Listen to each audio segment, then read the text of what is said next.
es la que tiene mayor porcentaje de paz. Continuamos. Bueno, si hablamos de demencia, hablamos de compromiso de las funciones mentales superiores, compromiso de las funciones mentales superiores, ¿no? Y estas funciones mentales superiores se encuentran. También se tiene puntero, ¿no?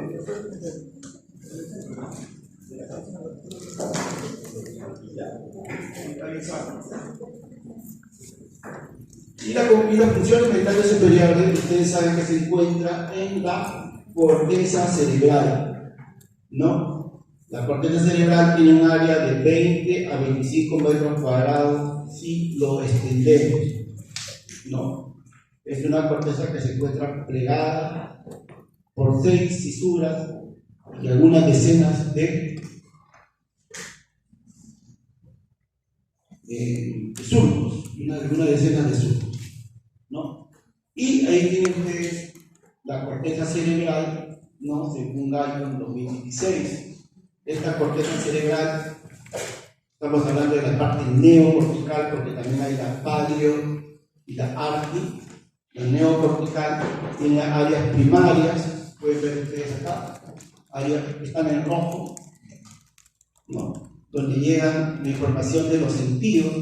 Entonces en el lóbulo occipital está el área de la visión, en el lóbulo temporal el área del gusto, olfato, ¿no? Y la audición, y en el lóbulo parietal el tacto. Y de esas áreas primarias van a ir a las áreas secundarias, que en este caso están de color un poco rojito, ¿no? Y ahí van a ser interpretadas unimodalmente, para por último llegar a las áreas terciarias, el área palito-temporo-occipital, donde la interpretación se va a hacer polimodal. Y digamos ahí es que se reconstruye lo que uno percibe del medio externo, ¿no? Y esa información se va a ir a otra área social, que es el área de asociación prefrontal, donde nosotros planificamos en base a reflexión, juicio y voluntad. La reflexión, juicio y voluntad para ya descender a las áreas motoras, primero la motora secundaria, también llamada suplementaria premotora, donde se programan la secuencia y la coordinación de movimientos, y por último la área motora primaria, donde directamente se tiene un control con los músculos específicos, es un área somatotópica. Entonces, en toda esta corteza están las funciones superiores. La función superior inicial, a mi juicio, es la atención, porque no solamente implica la corteza cerebral, sino también el sistema reticular ascendente. Y de ahí hay dos funciones que son multimodales, ¿no? La memoria explícita, porque tiene múltiples localizaciones, la memoria explícita. La memoria explícita puede ser semántica o episódica, semántica de los conocimientos y episódica de las experiencias. Y el lenguaje también es polimodal. Ustedes saben perfectamente que el área de Wernicke, que se encuentra en el lóbulo temporal, y el área de Broca se encuentra en el lóbulo frontal, ¿no? Hay otras funciones superiores que se localizan más propiamente en lóbulos específicos. El cálculo, por ejemplo, en el lóbulo temporal, el juicio en el lóbulo frontal, entre otros. Ahora, estas funciones superiores se van teniendo pues en lo que es la maduración del sistema nervioso, pero también en lo que es la cultura, ¿no? Y su interferencia en esa maduración, en esa cultura, ¿no? Hablamos ya de retraso mental, pero cuando es adquirido y de manera permanente se pierde, ahí hablamos de demencia, de manera permanente. Continuamos. Entonces acá está algunas de esas funciones superiores, ¿no? Por ejemplo, la formación de palabras del área de Broca o la comprensión del lenguaje en el área de Wernicke. Continuamos. Y acá para ver este cerebro también se puede analizar en un bloque inferior, el bloque de activación, donde estaría pues el tronco cerebral, estarían las áreas subcorticales, ver con que el paciente esté atento, esté despierto, ¿no? Entonces tiene que ver con el sistema reticular ascendente. En un bloque posterior que hemos estado analizando, estaría el lóbulo occipital, parietal, temporal, donde estarían las áreas primarias de la audición, del tacto, del oído, uno de los órganos sensoriales de la vista y el tacto, y áreas secundarias hasta llegar al área terciaria, es el área parieto-temporo-occipital. Y un bloque anterior, que también hemos estado analizando, donde está la planeación, hemos dicho el conjunto, reflexión y voluntad, y la ejecución, En el área motora secundaria, la coordinación de la secuencia y los movimientos, y en el área motora primaria, la ejecución directa. Continuamos. Bueno, ya viendo lo que es demencia, ¿no? Lo que es demencia, sabemos que es una enfermedad que aumenta notoriamente su prevalencia, ¿no? En mayores de edad. Acá tenemos un parámetro, mayores de 60 años, algunos hablan mayores de 65 años. En este parámetro aumenta su prevalencia de 5 a 5,8% en mayores de 60 años. Y de ahí se va multiplicando cada 5 años. Entonces es una enfermedad de aparición tardía en las personas, ¿no? Y acá tienen la incidencia que, según esta referencia, es de 17.1 por 1000 personas año. Continuamos.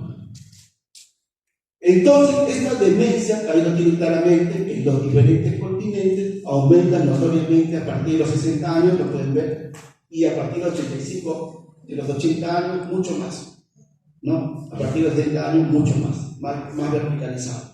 Continuamos. Acá tienen las demencias en el manual de diagnóstico y estadística de trastornos mentales DSM. 1, 2, 3, 4 y 5 con sus respectivos años. En el DSM-1, ¿no? se hablaba de enfermedad cerebral crónica asociada con enfermedad cerebral senil, ¿no? Cerebral senil. En el DSM-2, 1968, ahí se hablaba de demencia senil y de demencia presenil. El presenil sería lo que hoy es el déficit cognitivo leve, ¿no? Y que en el DSM-5 se llama trastorno cognitivo menor. ¿Está bien? Porque el DSM-5, la demencia se llama trastorno cognitivo mayor. ¿Está bien? Entonces ahí viene la palabra pues, de la famosa demencia senil, que ustedes han escuchado hablar, ¿no? Y ojo, miren, no es tan antigua esa denominación.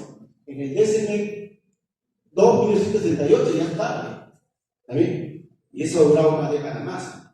Recién el DSM-3 y el DSM-4, con los estudios de anatomopatología, con los estudios neurofisiológicos, con los estudios de imagen, han sido estudiadas, digamos, estas demencias más ampliamente. ¿No? Y ahí comienza ya las subdivisiones de la demencia, ¿no? Y eso es lo que actualmente lo manejamos.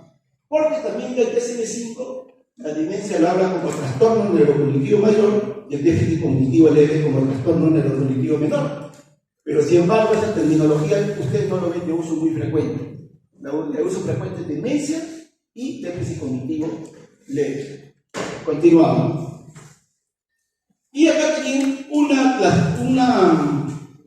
criterio de demencia, ¿no?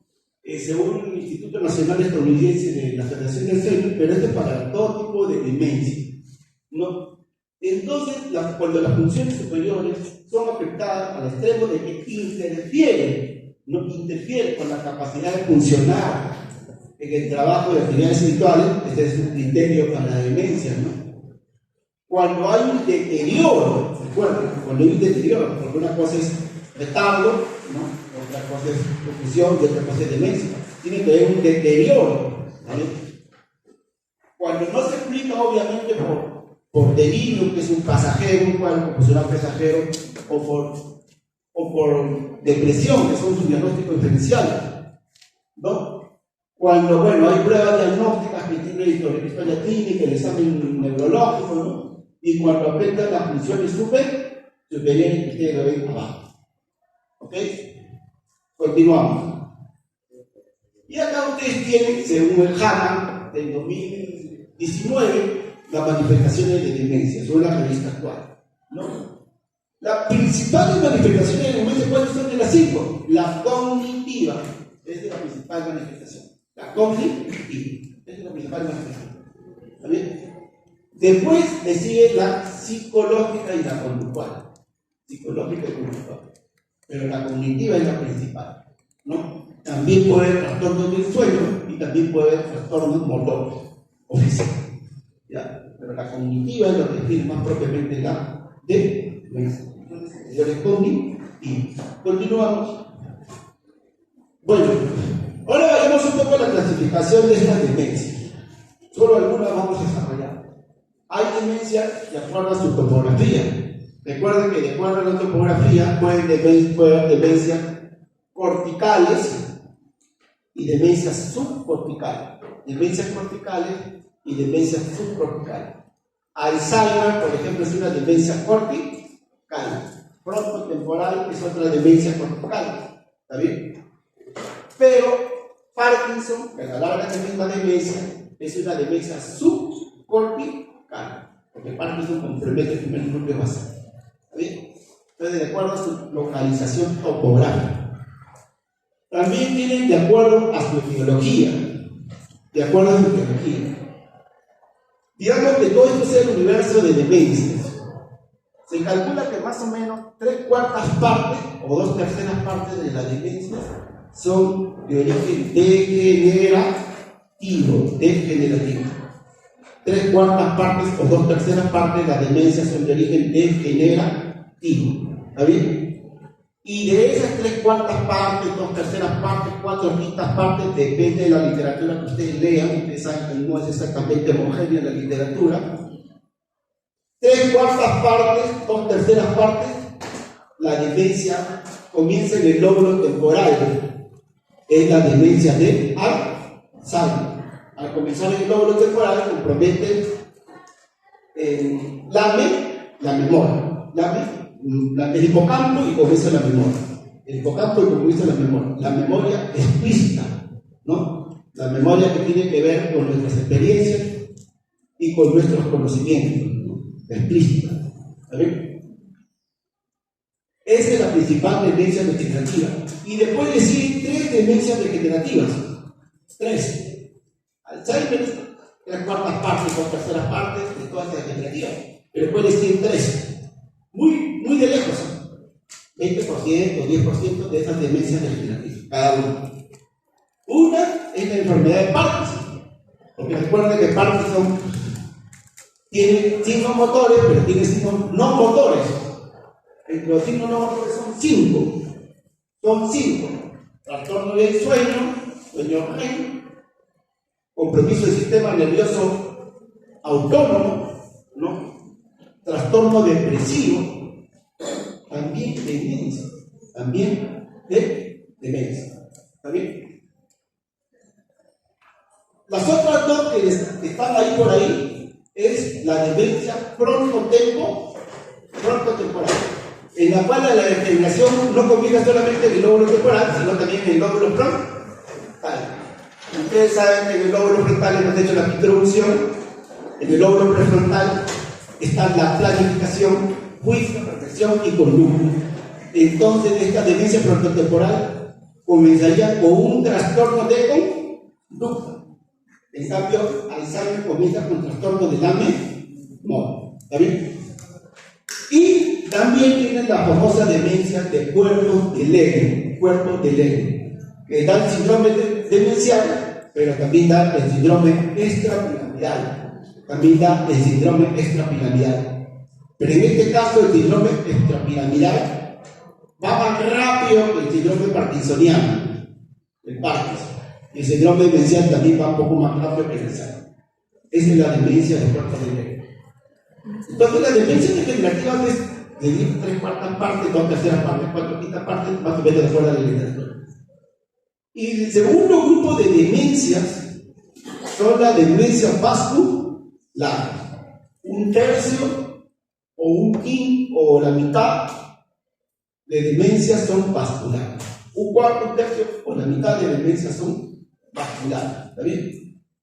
Históricamente, estas vasculares se han relacionado con hemorragias o con paro cardiorrespiratorio y con los dos grandes infartos, cardiopólico y aterotrombótico. Pero en las últimas décadas se está relacionando con enfermedad de pequeños vasos. El 50% tiene que ver ahora con enfermedad de pequeños vasos, microinfartos, infartos vasculares, microhemorragias, leucocariosis periventricular, hemosiderosis, ¿no? Con enfermedad de pequeños vasos, en la cual la progresión es lenta, ¿ya? Y de ahí vienen pequeños grupos, demencia por enfermedades carenciales, vitamina B12, ¿no? Demencia por endocrinológica, hipotiroidismo, demencias infecciosas, VIH. Antiguamente sífilis era una de las demencias infecciosas más frecuentes cuando ya había la sífilis terciaria, demencias debilizantes, esclerosis múltiple, demencias estructurales, hematomas estructurales, ¿no? Hidrocefalia, que pueden tener solución quirúrgica. O sea, son diferentes grupos. Demencia paraneoplásica, son diferentes grupos menores, pero sin embargo muchos de estos grupos menores pueden tener tratamiento y hasta cierto punto mejorar. Bueno, según la velocidad de evolución, la mayoría son delta progresiva.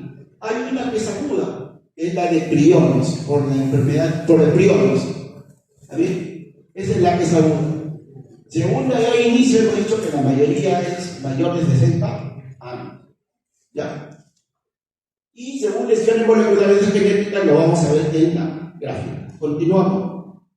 Entonces, acá vamos a ver ya las lesiones moleculares o genéticas. Entonces, ahí se puede dividir la demencia degenerativa, esto es para la demencia degenerativa, no es para el resto de demencia, en las que tienen cuerpo de infusión o las que no tienen cuerpo de infusión. Y la gran mayoría tienen los famosos cuerpos de infusión. ¿Está bien? Y estas se dividen y dentro del citoesqueleto y fuera del citoesqueleto. Dentro del citoesquelético de la neurona y fuera del citoesqueleto de la neurona. Entonces, dentro, ¿no? A ver, confusión de tipo, ahí está, dentro está de acá. Citoesqueleto están las sinotreidopatías y las taupatías. En la sinotreidopatías está el Parkinson, que es conocido, los cuerpos de Lewis y la esclerosis lateral neurotráfica. Esto no llega a demencia. Parkinson y cuerpos de Lewis. Y las taupatías, ustedes saben que ahí tiene el Alzheimer. Pero también está la parálisis supranuclear, la demencia de córtex basal, y acá lo pueden ver, ¿no? Y la tiponosis esquelética, ustedes pueden ver acá, Huntington y la amiloide, también el Alzheimer. Alzheimer tiene las dos, como después vamos a ver. Continuamos. También acá tienen ustedes la división genética, ¿no? Todos estos tienen un patrón hereditario en menor porcentaje y un patrón aleatorio en mayor porcentaje. Así es para el Alzheimer, así es para Parkinson, así es para la diabetes. Hay patrón hereditario en un menor porcentaje y hay patrón aleatorio o multifactorial. En otra palabra, cualquiera de vosotros lo puede dar en mayor porcentaje, ¿no? Y acá tienen, por ejemplo, en Alzheimer, tienen las formas familiares o hereditarias, ¿no? Y son 3, ¿no? Acá tienen la de frontotemporal, acá también tienen la de Parkinson y así sucesivamente. Continuamos. Hay un estudio que nos ha ayudado bastante en el diagnóstico de la demencia. Bueno, obviamente el diagnóstico de la demencia primero es de la entrevista, ¿no? Es la entrevista, no solamente con el paciente, sino con el entorno, con los familiares. Son las pruebas neuropsicológicas, pero también nos ayudan mucho las imágenes, y eso la resonancia. La resonancia que permite, pues, excluir causas estructurales como tumores, hematomas, infartos, ¿no? Enfermedades desminimizantes. Pero si no hay esas causas estructurales, dependiendo de la degeneración que ayuda a la demencia degenerativa, te puede más o menos orientar a qué tipo de demencia es. En el Alzheimer, la degeneración va a aparecer en los lóbulos temporales, pero en la demencia frontotemporal, en los lóbulos temporales, pero también en los lóbulos frontales. En la atrofia mesencefálica, la parálisis, o sea, en la parálisis supranuclear progresiva, la atrofia aparece en el tronco cerebral, más propiamente en el mesencéfalo. En la atrofia posisistémica, en el tronco cerebral, más propiamente en el puente, ¿no? Pero ojo, las imágenes de resonancia no se manifiestan claramente cuando el cuadro de demencia son leves, más bien se manifiestan claramente ya cuando empieza a ser moderado. Y en severo se ve clarito la relación entre la demencia y la degeneración encefálica. En severo se ve clarísimo. Continuamos. Acá tienen el ejemplo de la resonancia en un corte coronal de una enfermedad de Alzheimer. Hemos dicho que afecta el lóbulo temporal, más propiamente los hipocampos. Continuamos. Al extremo, que los que estudian imágenes, inclusive han creado esta clasificación, ¿no? 0, 1, 2, 3, 4, ¿no? Dependiendo del grado de atrofia del lóbulo temporal, ¿no? Más propiamente del hipocampo, ¿no? Viendo su ancho de fisura coloidea, su ancho de cuerpo temporal, su altura del hipocampo, acá tienen ejemplos, ¿no? Hasta ese extremo llegan los estudios de imagen. Continuamos.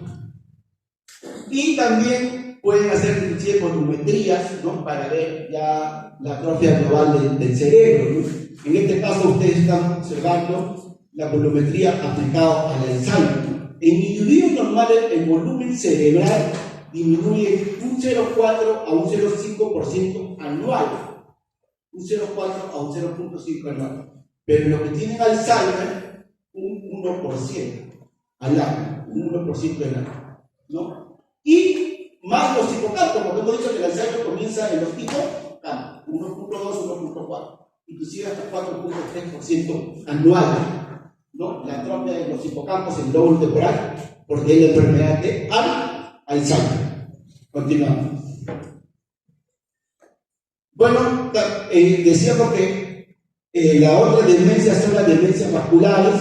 Acá tiene la clasificación de las demencias vasculares, post-ictus, las demencias vasculares, infarto vasogrande, pues cardiogónico, aterotrombótico, infarto estratégico en el tálamo, otra región, demencia por hipoperfusión, en este caso, paro cardiorrespiratorio de encefalopatía anóxica, la demencia hemorrágica, ¿no?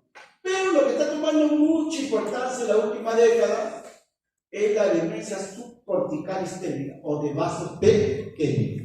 Esa es la que está tomando mucha importancia en las dos últimas décadas, más propiamente en la última década. Continuemos. Entonces ustedes pueden ver acá el porcentaje de demencia y pueden ver el porcentaje de demencia por vasos pequeños. Por vasos pequeños. Un tipo 2 es de 48% en esta bibliografía especializada en demencia vascular, ¿no? Entonces eso para que vean que eso es lo nuevo, la demencia de vasos pequeños. Antiguamente no se tomaba mucha importancia. Como voy a explicar, es lenta, progresiva también. Continuemos. Y acá ustedes tienen ¿y qué consiste esta demencia de vasos pequeños? Lo primero que se descubrió son los infartos lacunares por tomografía, infartos menores de 1,5 centímetros, ¿no? Por tomografía y menos de 2 centímetros por resonancia. También se descubrió la leucoariosis con la tomografía, pero mejor con la resonancia, lo que es en uno. Estas lesiones, ¿no?, de cambio de intensidad alrededor de los ventrículos, ¿no? Sombras. Después se encontró los microinfartos, estos puntitos acá, los microinfartos, que solamente se ven por resonancia y no por tomografía. También se encontró las microhemorragias en otro protocolo de resonancia. Y por anatomopatología, angiopatía amiloide, siderosis y hemosiderosis. Y todo esto forma parte de la demencia por pequeños vasos. Voy a explicar. Para que esto dé demencia no es que dé uno solo, dos solos, eso jamás va a dar demencia, ¿no? Inclusive no va a tener inclusive la posibilidad. Son el conglomerado de la frecuencia de estas enfermedades, ¿ya? Lo que al final va a perjudicar es ello. Continuamos. Y acá están diferentes causas, hemos dicho, de estos pequeños porcentajes, que son importantes porque pueden ser tratables, ¿no? Por ejemplo, el sífilis, ¿no?, con penicilina, que ahora ya no hay mucho, el lupus eritematoso sistémico, corticoides, moduladores de enfermedad, ¿no? El hipotiroidismo, con la déficit de vitamina B12, o sea, puede ser tratable. Continuamos. Bueno, ahora vamos a la segunda parte, que es la demencia de Parkinson. La demencia de Parkinson, ¿no? Que es la segunda demencia más estudiada. La primera de lejos es la enfermedad de Alzheimer. ¿Ya? El Parkinson generalmente se conoció como un compromiso motor, ¿está bien?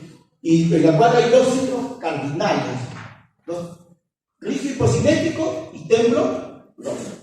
Pero después se amplía a otros de compromiso motor, ¿no? ¿Está bien? Flexión, extremidades, pasos cortos, braceos cortos, trastorno del habla, trastorno de la ingesta de alimentos, inexpresividad facial. Lo de Parkinson giran en bloque. Yo puedo hacer un giro multisegmentario, pero ellos no, ellos giran en bloque. Inestabilidad, o sea, son varios signos motores. El principal, la rigidez y hipocinesia, y el temblor. Esos son los históricos que han definido el Parkinson. Pero después se ha encontrado, bueno, ahí ven que el porcentaje de demencia que ustedes han ido leyendo es bastante alto en Parkinson, un 40% de la prevalencia de demencia. Y mientras más avance el Parkinson, el porcentaje va aumentando. Continuamos. Sabemos que este Parkinson tradicionalmente se decía que afectaba el sistema nervioso extrapiramidal, ¿no? El piramidal tiene que ver con el control directo, los movimientos involuntarios, el extrapiramidal, cuyo centro estaría en los núcleos basales, con los reflejos, la locomoción, los movimientos complejos y el control postural, y este sistema modularía la regulación. Continuamos. Entonces ahí tienen los núcleos basales que tradicionalmente se pensaba que controla el movimiento piramidal. Actualmente no se piensa eso. Y ahí tienen el mesencéfalo, la sustancia negra, que es la principal estructura productora de dopamina. Entonces Parkinson se ha relacionado con síndrome rígido hipocinético, con síndrome tembloroso, ¿no? Con núcleos basales mesencéfalo, con producción de dopamina. Eso es lo tradicional. Continuamos. Acá un poquito de la fisiopatología, ¿no? Que tiene que ver con la alfa-sinucleína, el Parkinson en el cuerpo negro. Ahí tiene la alfa-sinucleína monómero. Lo que pasa es que se empiezan a agregar polígonos, se empiezan a agregar fibrinas hasta formar los cuerpos de Lewy. Se empiezan a agregar hasta formar los cuerpos de Lewy. Continuamos. No hay todavía un tratamiento modificador de la enfermedad de Parkinson, pero si ustedes revisan un poquito de la literatura actual científica de Parkinson, hay numerosas investigaciones para tratar de buscar ese movimiento modificador. Y una línea principal de estas investigaciones justamente son la alfa-sinucleína, ¿no? Evitar su síntesis, ¿no? Evitar su agregación, mejorar su degradación, ¿no? Evitar su propagación, inclusive autoinmunizar. ¿Está bien? En la estrategia de alfa-sinucleína. Porque hemos dicho que al fin y al cabo, los cuerpos del Lewy que comienzan con la alfa-sinucleína. ¿Está bien? Y con eso detener años anteriores de la enfermedad de Parkinson. Porque, ojo, cuando ya da el cuadro clínico, el mesencéfalo productor de dopamina habla que ya estaría comprometido 50 hasta 80% para que dé cuadro clínico. Dependiendo de la literatura que ustedes lean. Algunas hablan de hasta 80% compromiso del mesencéfalo no productor de dopamina tendría que haberse comprometido para que así el paciente haga el cuadro clínico motor. ¿Ya? Entonces, estas enfermedades degenerativas se tienen que detener en su origen. Y no hay días y semanas antes del cuadro clínico, ni meses inclusive, años hasta décadas. Continuamos. Tradicionalmente, entonces, Parkinson se consideraba que era una enfermedad motora. Prodrómico, inicial, que era en el rojo, ¿no? Pero después se ha ido conociendo la enfermedad no motora. Y es más, la enfermedad no motora precede a la enfermedad motora. Continuamos. Retrocede un poquito. Miren, ahí tiene las 2 años. La enfermedad premotora precede a la enfermedad motora que ustedes ven arriba. Continuamos. Para el conocimiento de los no motor, ¿no? Bueno, el histórico de Parkinson hay dos históricos. Bueno, el propio Parkinson, que es el que descubre pues, el cuadro clínico, pero hay otro histórico. Este otro histórico es Hedgehog Brad, es el otro histórico. ¿Ya? Este es un anátomo patólogo que recoge pues, los cerebros de los que mueren, de los pacientes que han padecido Parkinson, ¿no?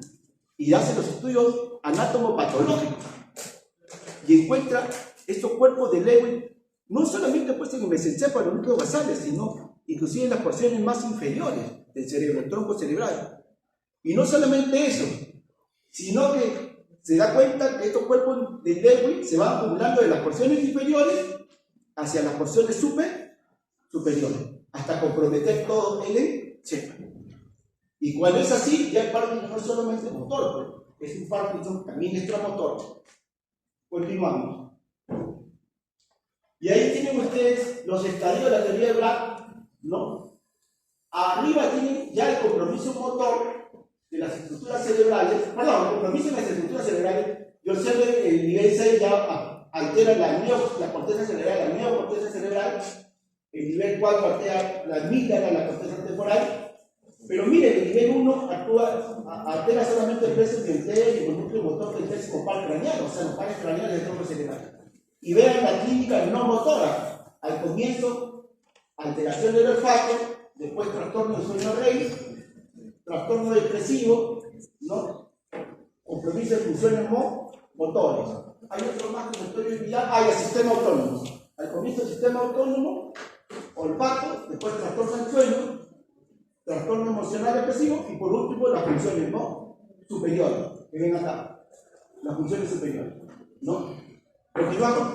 Entonces es una enfermedad que inicialmente comienza pues en las porciones del tronco cerebral, ¿no? Para dar compromiso del sistema nervioso autónomo, compromiso del olfato, ¿no? Pero después va ascendiendo, pues, ¿no?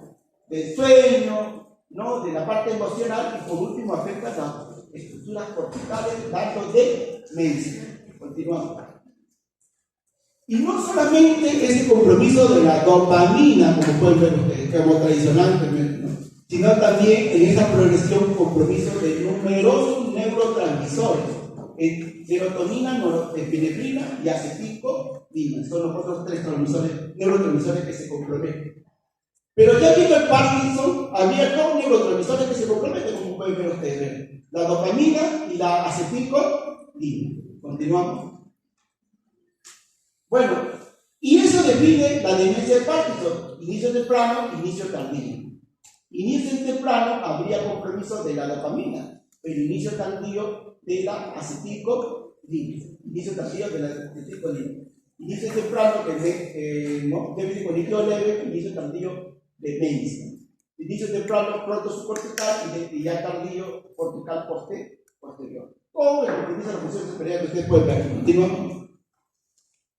Entonces Parkinson ya en esta nueva clasificación del CANA del 2020 ya no solamente criterios motores, como pueden ver, sino también los criterios no motores que ya hemos estado comentando, ¿no? En la cual la última etapa es la demencia. Continuamos. Tiene que cerrar un poco porque creo que ya me queda la semana. 3:44. Cuarto para las 3. Ah, ya tengo tiempo. Porque si no, hasta las 3 tengo tiempo. Si no, tengo que cerrar un poco. Ya tengo un poco de tiempo. Y acá ustedes tienen ya la demencia de la enfermedad de Parkinson, las características principales, las características clínicas asociadas en cuanto a las manifestaciones cognitivas que hemos visto, las manifestaciones conductuales y otras cosas más. Continuamos. Ahora, hay otras demencias, ¿no? Hay otras demencias y ahí tienen ustedes una tablita bien bonita de cómo diferenciarlas, ¿no? Acá tienen la demencia córtico-basal, ¿no? La parálisis supranuclear progresiva, la atrofia multisistémica, ¿no? Demencia del cuerpo de Lewin, ahí lo tienen, ¿no? Demencia de Parkinson, ¿no? Y tienen cómo varían en los diferentes cuadros signos neurológicos, ¿no? Signos neurológicos. Por ejemplo, si se trata de disautonomía, atrofia multisistémica. Si se trata de temblor, sí, pues el Parkinson, pues, ¿no? Es lo principal, pues, ¿no? Si se trata de oftalmoparesia, bueno, la parálisis o gravedad progresiva. Todos son muy parecidos. De lejos, lo más frecuente es el Parkinson. Continuamos. Y entre esas demencias también la demencia frontotemporal, ¿no? Que decíamos que esta demencia frontotemporal realmente hay tres variantes, ¿no? Una es la conductual, pero otras son la fascia primaria progresiva y otros los síndromes motores asociados. Continuamos. Vamos ya para terminar la última parte, la demencia de Alzheimer. La demencia de Alzheimer.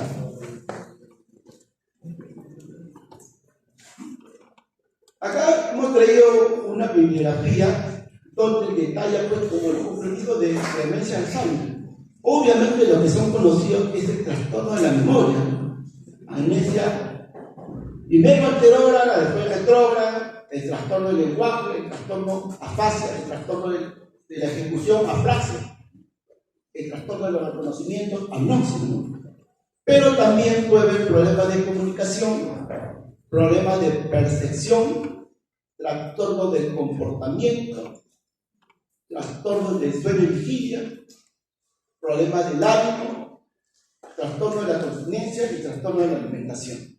O sea, características físicas de los pacientes con enfermedad de Alzheimer. Continuamos. Como decíamos, estas enfermedades degenerativas aparecen años o décadas antes,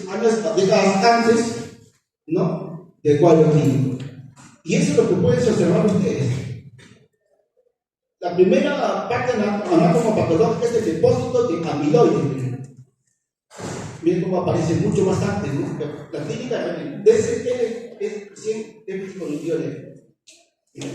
Y después aparece el depósito de la proteína tau. Cuando ya ha avanzado el depósito de amiloide y proteína tau, recién empieza el déficit cognitivo leve, ¿no? Cuando ya está muy avanzado, recién comienza la demencia.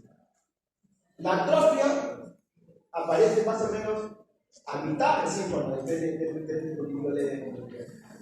Y después recién aparece el trastorno cognitivo, el deterioro funcional y el trastorno psicológico.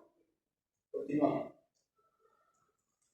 Y, como hemos mencionado, su inicio de demencia de Parkinson es el lóbulo temporal, más propiamente el hipocampo, la región CA1, el hipocampo que lo pueden ver, pero después va a progresar a las áreas corticales de los diferentes lóbulos, frontal, parietal y temporal.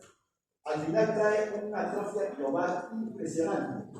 Cuando ustedes ven un Alzheimer avanzado, se van a asombrar un cerebro súper reducido, pero de manera global.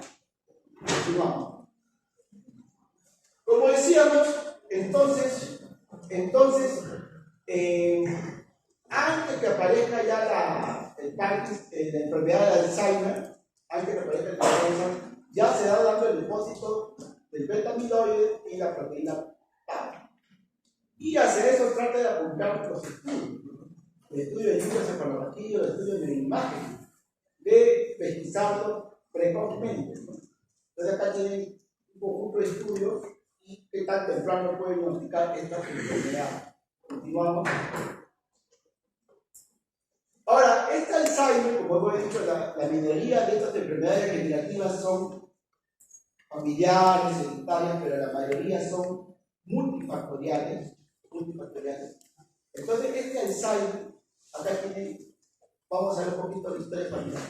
Se puede dar enfermedad de Alzheimer en 40% de los que tienen historia de enfermedad de Alzheimer, ¿no? Y por consiguiente 2 a 3 veces superior de la población general. Continuamos. En los casos de los gemelos monocigotos, hay estudios que da Alzheimer a su otro gemelo de un 40 a 50%. Pero en los bicigotos, en los mellizos, que normalmente le llamamos el mellizo, baja a 10 a 50%. Continuamos. Yendo al patrón hereditario, ¿no? Autosómico hereditario dominante, ¿no? El 13% tiene 13% de un estudio de Alzheimer serían familiares, 13%. Y habría 3 genes implicados, ¿no?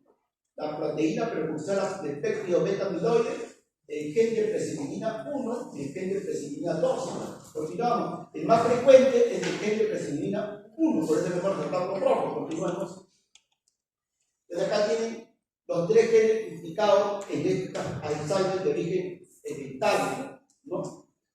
Presenilina 1, ¿no? Presenilina 2, ¿no? Y ven que el más frecuente es presenilina 1, 20 a 70% según la bibliografía referida. Y la otra particularidad de este grupo de Alzheimer hereditario, es minoritario, 8, 10 a 15%, es que comienza tempranamente, comienza alrededor de 50 años, comienza tempranamente, ¿no? Continuemos. Como decíamos, la gran mayoría son Alzheimer esporádico, multifactorial, que a cualquiera de nosotros nos puede dar. Cualquiera de nosotros nos puede dar. Es la gran mayoría. 85, 95% de los casos, así. Y estos suelen comenzar tardíamente. 65 años, 70 años, 80 años. ¿Vale? Tardíamente. Y también hay 3 genes, ¿no?, implicados ahí que se encuentran en el cromosoma 9. Son el gen ApoE, exidón 2, exidón 3 y exidón 4. Exidón 2, exidón 3. Más frecuente es el exidón 3. Continuamos. Ya yendo a sus alteraciones anatomopatológicas, decíamos que primero es la beta-amiloide, que es extraneural, y después la proteína tau es intraneural.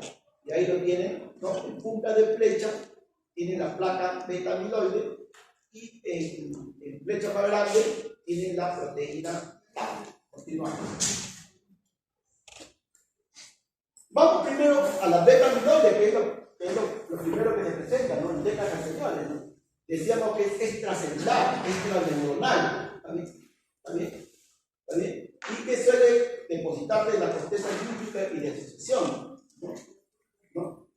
Continuamos. Estos beta-amiloides son fragmentos de una proteína más grande que es la proteína precursora de AB, de beta-amiloide. Continuamos.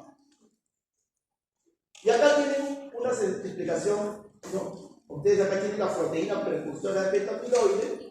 Esta proteína es fragmentada, por esas enzimas beta-amiloide, y estos fragmentos se acumulan produciendo la placa beta-amiloide. Entonces hay un circuito de producción, pero también debe ser un circuito de eliminación. Inicialmente el Alzheimer se entendía el circuito de producción, pero actualmente en los últimos estudios se le está atribuyendo al circuito de eliminación, donde está la microglía. En otras palabras, si hay falla en la microglía, estas placas se constituyen como siguiente, puede ser más propio del Alzheimer. Entonces, las explicaciones que te están dando ahora es también en su eliminación, no tanto en su producción, sino también en su eliminación. Falla en la eliminación de estas placas beta-amiloide.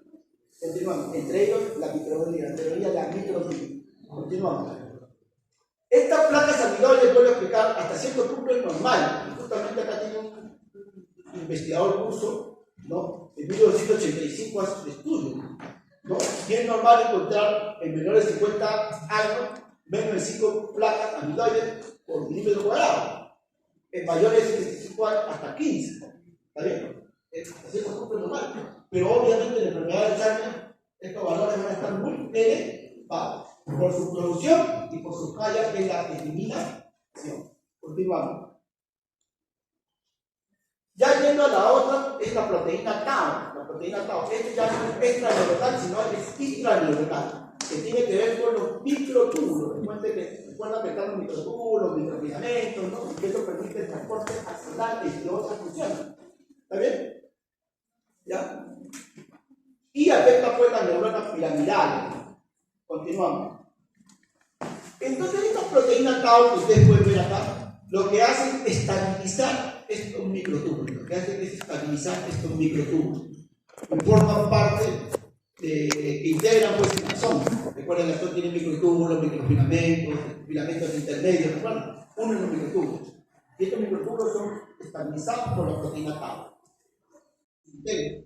Esta proteína tau se acumula. Y esto es lo que explica la segunda explicación. Continuamos.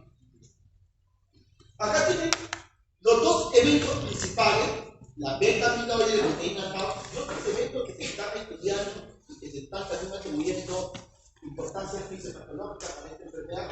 Vamos a tratar de explicar en parte. Pero veamos arriba, resaltando que estas demencias relativas y también el Alzheimer, la proteína, la beta amiloide, la proteína tau, antecede pues en décadas, años o décadas, su depósito del cuadro clínico. Y es más, tiene que haber gran cantidad de depósitos para que el cerebro recién empiece el cuadro clínico. ¿Está bien? Entonces nosotros logramos hacer diagnósticos clínicos cuando ya esta enfermedad, desde el punto de vista estructural, desde el punto de vista anatómico-patológico, por lo menos ya está medianamente avanzado. Por lo menos ya está medianamente avanzado. No lo hacemos cuando estamos en el hospital. Hay estudios de encefalografía, estudios de neuropatas que tienen ese propósito, pero como la charla no es del tema, tampoco no podemos actuarle tanto, no lo vamos a poder esto. Continuamos. Ahora, en la fisiopatología del Alzheimer, entonces hay dos que están bien estudiados, proteína tau y el beta amiloide. Pero también está el estrés oxidativo, también inicial. El Alzheimer en dos etapas, también tiene una base. ¿Okay? Continuamos. Entonces, no es procesado por la alfa secretasa, sino por la beta secretasa, y de ahí por la gamma secretasa, creando pues un fragmento anómalo. ¿Está bien? La AB42, ¿no? La AB42, cuyo depósito va a caer toda esta cascada de enfermedad. ¿Está bien? Y la proteína tau no va pues estabilizar esta microtúbulo y se da hiperpolaridad, trayendo los sonidos neurofibrilares. Continuamos. Acá un poquito para graficar la ruta, lo normal es que actúe el alfa secretasa, ¿no? Y eso es lo normal, y después la gamma secretasa, ¿no? Eso es lo normal. Pero lo patológico es que actúe la beta secretasa, ¿no? La beta secretasa, después la alfa secretasa, y después el acúmulo del AB42, ¿no? Y oligo, trayendo difusión cognitiva. Continuamos. También hay una explicación, ¿no? Por la regulación cerebral del hierro y acumulación del hierro, y con esta especie reactiva, daño oxidativo que tiene que ver con el estrés oxidativo, y también hay otra explicación de los exosomas, microvesículas involucradas en el procesamiento de desechos y la comunicación interneuronal, en la cual está involucrado inclusive el transporte pionol. Bueno, un poquito atrás para explicar, atrás. Ya voy a ir terminando. No sé si la gráfica da más atrás. Acá por acá está el transporte pionol. O sea que transmite esa enfermedad a otras neuronales del transporte pionol. Y continuamos.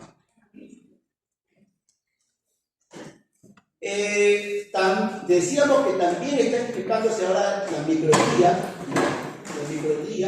sobre todo, ¿no? Inflamación, daño mitocondrial, estrés oxidativo, entre otros problemas. Y por último ya el depósito de amiloide. Recordemos que este depósito de amiloide y de proteína tau antecede pues, en años o décadas a la enfermedad. Ya como esto creo que ya estamos dando por terminado, continuamos. Bueno, una última parte, se trataba de buscar una curación a la enfermedad de Alzheimer. Que parece hecho estudios diferentes, o buscar una prevención. ¿Ya? Entonces digo, este tremendo estudio que ven ustedes acá de 2011 en Italia, que resultó 5.632 participantes de 65 a 84 años. ¿Ya? Buscando los patrones de riesgo de Alzheimer. Y al final lo único que encontraron es que los factores de riesgo vasculares, el síndrome metabólico, cuando convive con esta demencia degenerativa de Alzheimer, cuando convive con esta demencia degenerativa de Alzheimer, acelera su progresión. Eso es lo final que concluyeron. Continuemos.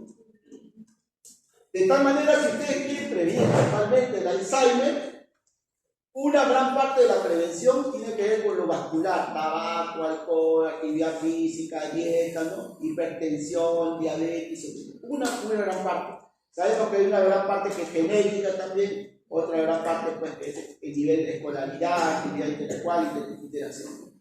¿Está bien? Y observen, miren, los modificables según este Lancet, que es una revista también seria, es 35%, los no modificables es 65%.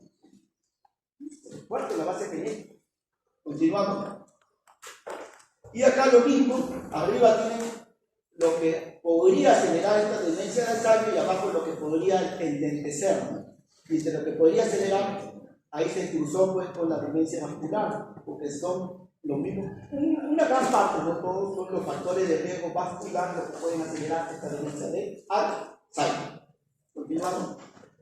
Bueno, pues, y acá una explicación de por qué está relacionado la demencia vascular con el Alzheimer, en una revista que hemos encontrado de investigación, ¿no? La sobreactivación de la vía del factor 1 inducible por hipoxia induce la quiescencia de la microglia con menor respiración y proliferación mitocondrial.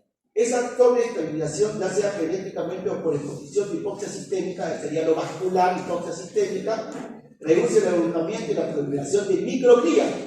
Y recuerde que la microglia no tiene que ver con la producción de la beta amiloide, pero sí tiene que ver con su eliminación. ¿Está bien? Y esa beta amiloide tiene que estar normalmente eliminada. Pero si falla la microglia, esa beta amiloide se queda en el cerebro, ¿no? Relacionándose la demencia vascular con la demencia del Alzheimer. En ese contacto. ¿Está bien? Muy bien, continuamos. Bueno, acá recuerdo de una charla de emergencia que hemos dado ahí por Julián Barret. Bueno, muchas gracias. También un poquito, una fuerte respuesta.